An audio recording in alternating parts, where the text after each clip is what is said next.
Prologue. Zion's heart was pounding wildly. A few beads of sweat were glistening on his forehead.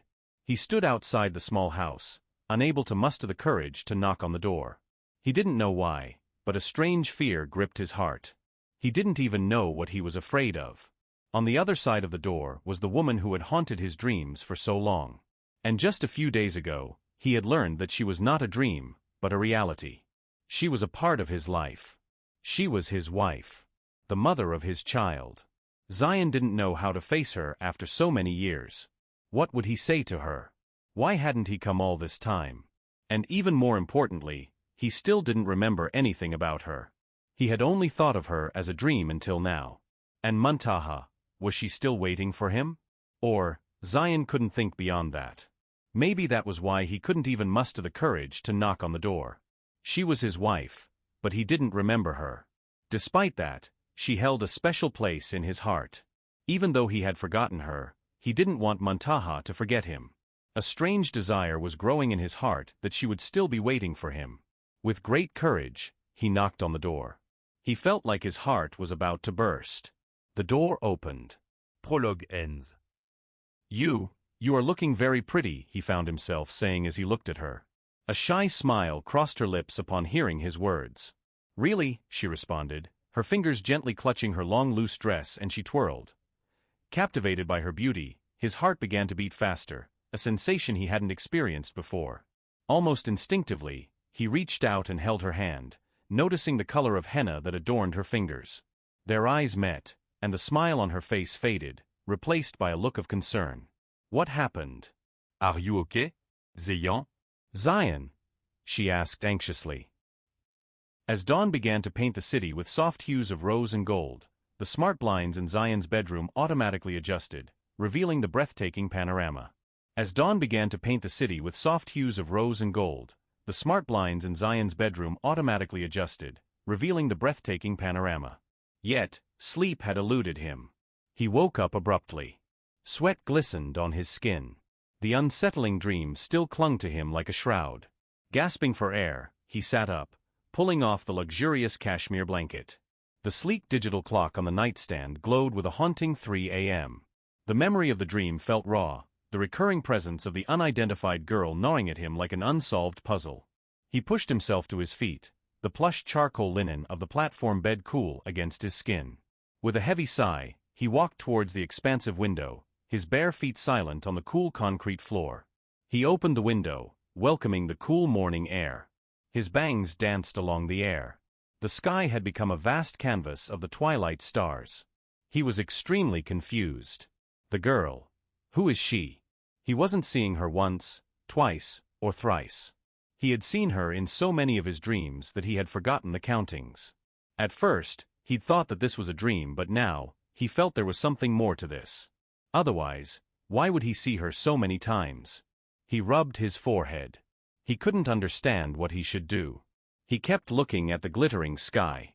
At that moment, he remembered a hadith of the Prophet, peace and blessings of Allah be upon him, which says, "The Lord descends every night to the lowest heaven when 1/3 of the night remains and says, 'Who will call upon me, that I may answer him? Who will ask of me, that I may give him?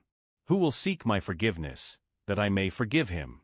He glided toward the adjacent washroom, his bare feet barely brushing the cool concrete floor. Inside, the dim glow of a bedside lamp cast an ethereal hue on the marble surfaces. With practiced ease, Zion moved between the basins, his actions imbued with the familiar rhythm of daily ablutions. He cupped his hands in the cool water, whispering Bismillah, in the name of God, then, he rinsed his mouth and nose.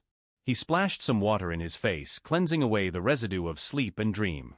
Each subsequent act followed in an unhurried dance, washing his arms to the elbows, wiping his head with damp fingers, running the water along his ears and feet.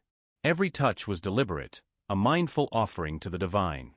His wudu complete, Zion returned to the bedroom, the silence now a comforting embrace. He unfurled the prayer rug, its soft pile yielding beneath his feet. Stepping onto its woven expanse, he felt the world shrink, the cityscape vanishing into the periphery. Now, there was only the hushed intimacy of the night and the rhythmic thrum of his own heart. He stood facing the Qibla, his posture a pillar of quiet defiance against the shadows. Raising his hands to his ears, he breathed life into the first takbir, the Arabic syllables rolling off his tongue like a whispered secret. In that moment, the marble walls receded, the sleek furnishings faded away, and Zion found himself kneeling on sun-warmed sand beneath an infinite desert sky. The prayer unfolded, a graceful choreography of bowing and prostration, a dialogue between his soul and the unseen yet imminent presence. His voice, usually strong and commanding in boardrooms, now rose and fell in soft murmurs, carrying verses of praise and supplication on the wings of the night. The city lights shimmered faintly, twinkling like distant stars mirroring his own silent plea for guidance, for answers to the enigmatic girl woven into his dreams.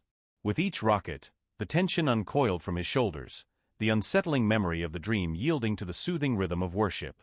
The cool air caressed his skin, carrying the faint scent of sandalwood incense and freshly cut grass from the distant lawn. The night, once a restless prison, transformed into a sanctuary, the darkness cradling him in its quiet embrace. Finally, he sat back on his heels, head bowed in silent supplication.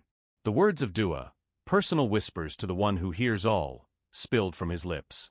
In the quiet stillness, a litany of hopes and vulnerabilities exposed. When he lifted his head, a sense of peace had settled within him, like a dewdrop clinging to a spider's web, fragile yet resilient.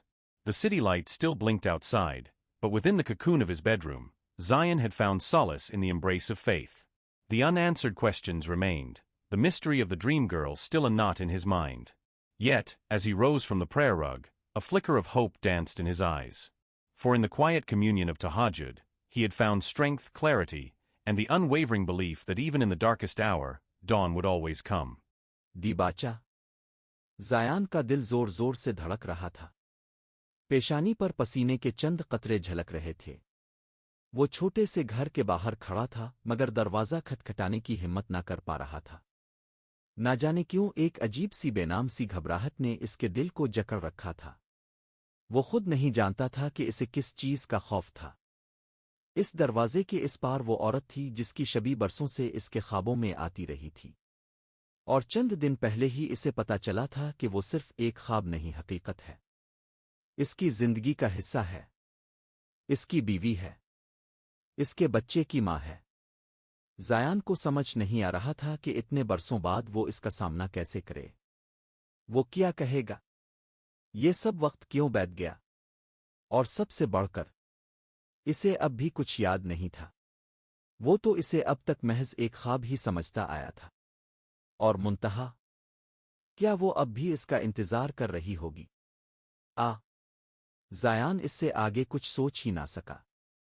शायद इसीलिए इसके हाथ दरवाजे तक पहुंचकर भी लरजने लगे थे। वो इसकी बीवी थी मगर वो इसे पहचान न पाया था। फिर भी इसके दिल में इसके लिए एक खास जगह थी। वो भला चाहे सब कुछ भूल गया हो मगर ये ख्वाहिश दिल में जागुजी थी कि मुंतहा इसे ना भूली हो। एक अजीब सी तमन्ना दिल में जागी कि वो अब भी उसी का इंतजार कर रही हो। बड़ी मुश्किल से दिल को थाम कर इसने दरवाजे पर दस्तक दी। इसे लगा जैसे दिल अभी फट जाएगा। दरवाज़ा खिल गया। दीबाचा खत्म होता है।